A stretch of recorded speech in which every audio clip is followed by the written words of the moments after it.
Sa iba pang balita, sumuko ng isa sa 10 presong pumuga kahapon mula sa Mandaluyong Pulis.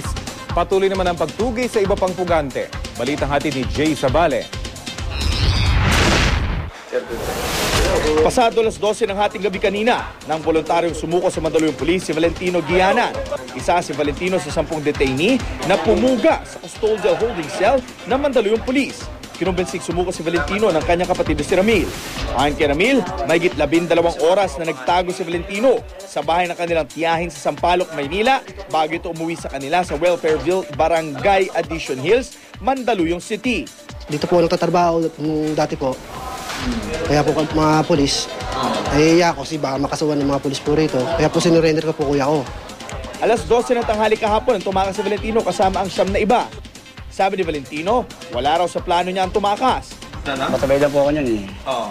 Pag ilan ang bakal nila, yun, bugaan nila sila.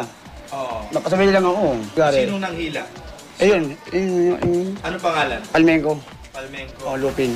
Lupin Palmenco. Sino sa tingin mo ang leader Nga sir. ng pagtakas? Siya sir. Madaragdagan tuloy ang reklamong bagansya ni Valentino dahil sa kanyang pagtakas. Base sa mga pulis, ang itinurong mga mastermind sa pagtakas ay sina Reynaldo Eligo alias Ray Puyo, Rolando Palmenco alias Lupin at Joel Cabule alias Matet.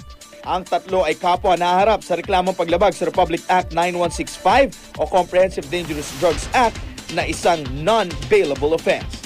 Kasama rin sa tumakas si Henry Andrade. Tinutugis na sila at 5 pang tumakas na detainee.